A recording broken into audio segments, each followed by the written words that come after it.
The bold and the beautiful. Secrets, babies, and betrayals. Carter, Daphne, and Hope ignite the next war in LA. Just when the dust was beginning to settle in Los Angeles. When scandals were being buried and wounds barely beginning to heal. Another storm erupted, bigger, louder, and more destructive than anyone could have imagined. The latest revelation has not only shattered lives but split the town down the middle. What was meant to be a joyful return became the spark for an emotional war. As Daphne arrived back in town with a newborn in her arms, her eyes set on one man, Carter Walton. Daphne's return had been whispered about for weeks. Rumors had circled. She'd gone to Europe. She was living in Paris. She'd disappeared without a trace after her secret romance ended. But no one expected her to walk through the doors of Forrester Creations holding a baby. A baby she calmly and publicly claimed was Carter's. The news hit Carter like a thunderclap. There was no preparation, no warning, no soft landing. She handed him the baby. Beautiful, healthy, with unmistakable features that screamed Spencer charm blended with Walton's strength. And simply said, "He's yours." Carter stood frozen, the boardroom spinning around him. Ridge was silent. Zende stared. Quinn gasped. But Daphne's eyes never left Carter's. She had returned not just with a child but with a demand, acknowledgement. And maybe something more. "I didn't want to disrupt your life," Daphne said, voice soft but confident. "But I won't raise him alone.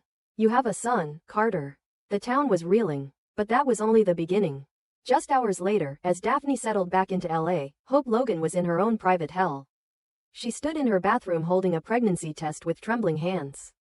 Positive. Her knees buckled. The baby was Carter's too. Weeks ago, after a vulnerable night, drunk on heartbreak, confusion, and fleeting comfort, Hope and Carter had crossed a line. One night, that was all it took to detonate everything. Hope had been spiraling since her marriage with Liam collapsed. The back and forth, the betrayals, the constant pull between him and Steffy, it had left her raw. And Carter, dependable, kind, and hurting from his own past, had been there. Neither of them expected it to go further. Neither of them expected this. But now, Daphne was back. Hope was pregnant. And Carter was the father of 2 babies from 2 different women at the same time. While Carter tried to wrap his head around Daphne's return and the sudden shift in his life, Hope made the impossible decision to tell him the truth. She couldn't hide it, not from herself, not from the baby, and certainly not from Carter. He had a right to know. She met him at the Forrester rooftop garden. He looked exhausted, his world had already flipped once. She was about to flip it again. "I'm pregnant," Hope said, voice barely audible over the wind. Carter's head snapped up. "And it's yours." He stared at her, silent. His chest rose and fell like he couldn't breathe. "Hope, no. That can't be. How?" But he knew. He didn't need the answer. That one night, the comfort, the closeness. Of course this could happen. And now it had. Carter turned away, running a hand over his face.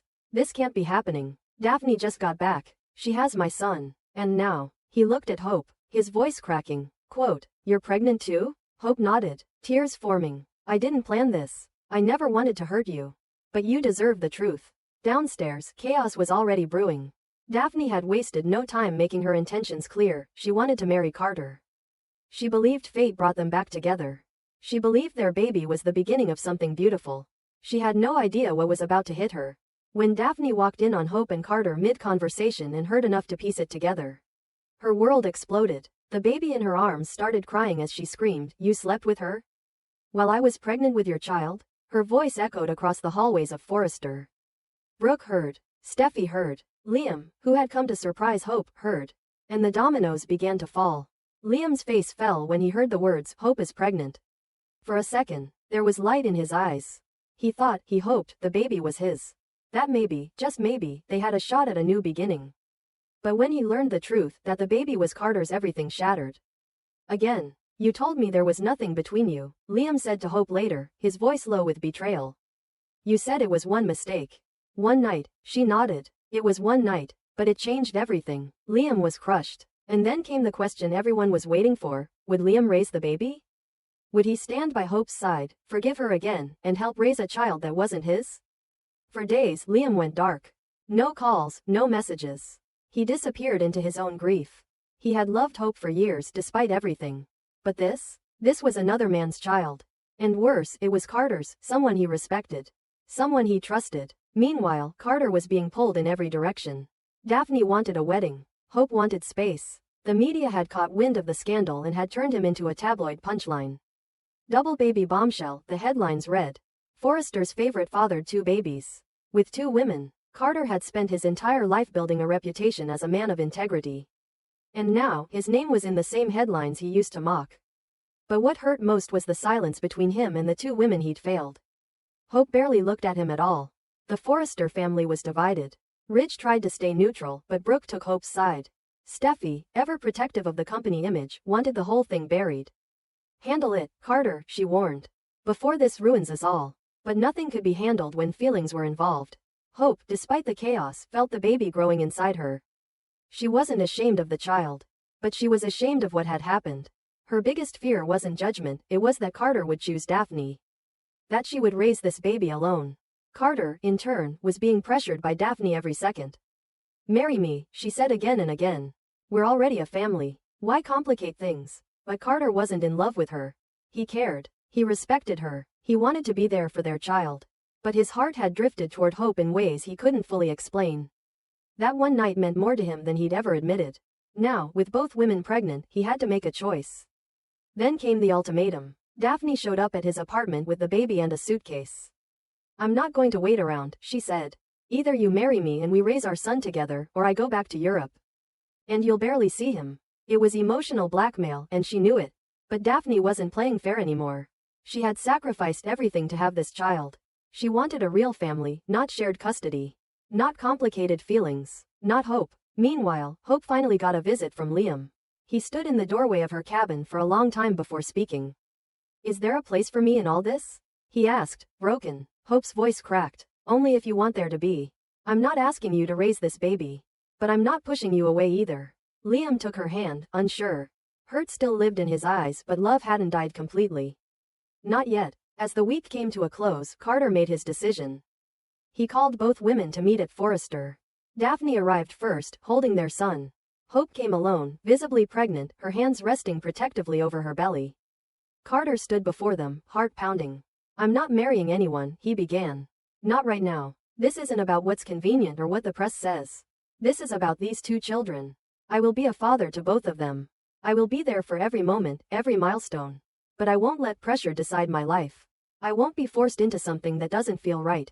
Daphne's face crumpled, but she didn't argue. She simply nodded, tears in her eyes, and walked out holding her son a little tighter.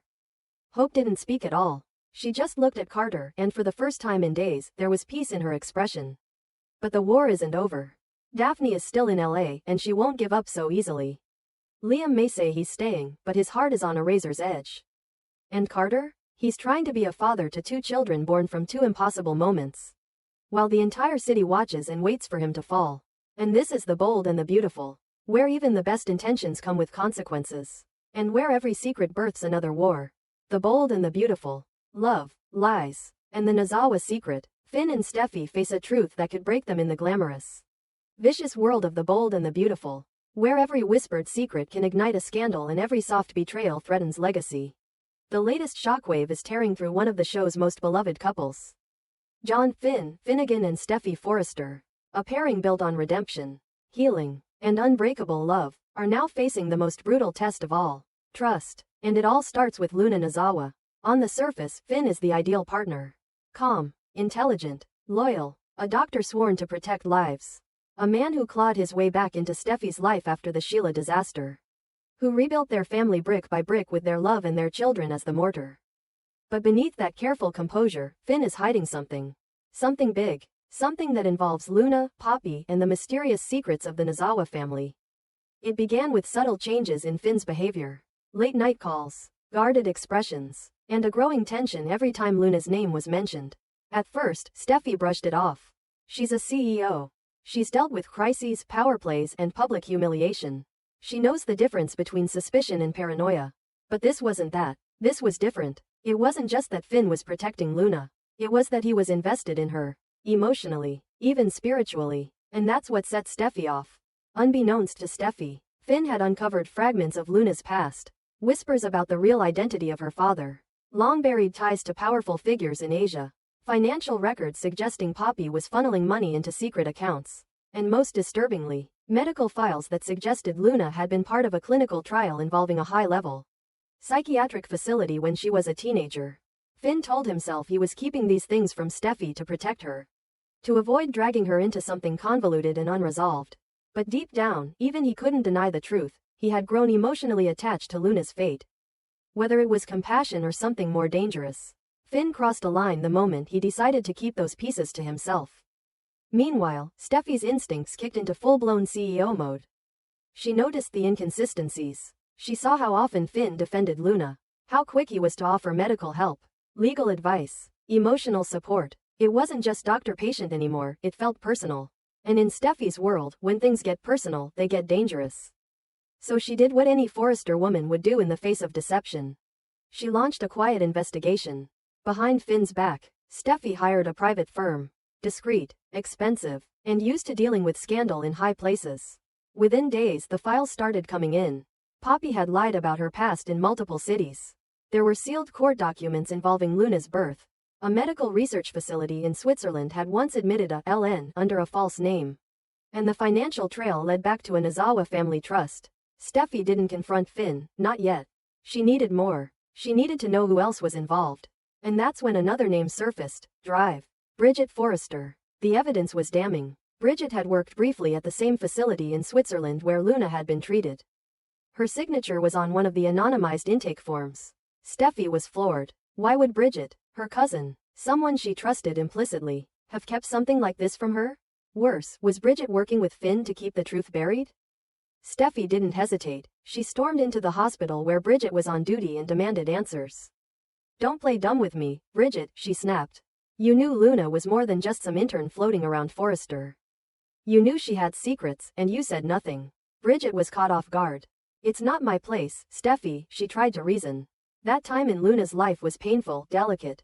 She's worked hard to move forward. You don't understand the full picture. I understand enough, Steffy cut her off. I understand that Finn's been lying to me. And if you're part of that cover-up, you're just as guilty. Back at home, the atmosphere between Finn and Steffy had grown brittle. Every touch, every glance, every word had weight. Steffy began keeping her phone close, her secrets closer. Finn noticed. He asked questions. She deflected. The roles had reversed. The once transparent couple was now playing a game of mutual silence. Finally, Steffy snapped. She confronted Finn in their living room, evidence in hand, fire in her eyes. You've been lying to me about Luna, she said flatly. Finn tried to remain calm. I haven't lied. I just haven't told you everything. Don't do that, Steffy snapped. Don't hide behind semantics. You've been protecting her. You've been keeping secrets about her family. About Poppy. About medical records that involve Bridget. Why? Finn hesitated. Then, because it's not just about Luna. It's about her past, her trauma, things that could destroy her.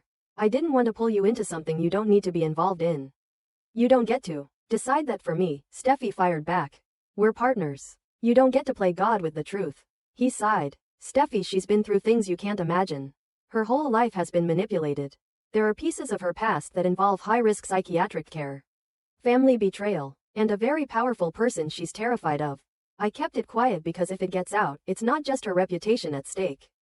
It's her life. Steffy shook her head. And what about mine? What about our marriage? Do you even see how far this has gone? You're hiding files. You're talking to Bridget behind my back. You're emotionally entangled with a woman who isn't your wife. Finn's voice cracked. I don't love Luna, but you feel something, Steffy said coldly. And that's the problem. The argument escalated. Steffy accused Finn of prioritizing Luna over their marriage. Finn accused Steffy of acting like a dictator, of investigating her own husband like he was a criminal. Words turned to shouting. The kids were sent to Amelia's. The house went silent except for the sound of two people realizing how far apart they'd grown. Meanwhile, Poppy was cornered. Steffy confronted her at Il Giardino, slamming a folder onto the table. Medical records, money transfers, fake identities. You really thought you could bury all of this? Poppy played innocent. You don't know what you're talking about. No, Steffy replied. You don't know who you're dealing with. I've survived plane crashes, addiction, a psycho mother-in-law, and corporate espionage. You think I'm afraid of a few secrets? I will expose you if you continue to manipulate the people I love. Poppy's mask cracked. You're not protecting anyone, Steffy. You're just trying to control them. But here's the thing, you don't control Luna. You never did. The line was drawn. And it's only a matter of time before the truth explodes into public view. Because Steffy has the evidence. Finn has the guilt. Bridget has the knowledge. And Poppy? She has nothing left to lose. So now the question is, can Steffy and Finn survive the weight of the truth? Or will Luna Nozawa, unwitting or not, be the wedge that finally tears them apart? Because in the bold and the beautiful, love may be fierce, but trust, once broken, is the hardest thing to repair. And this is only the beginning.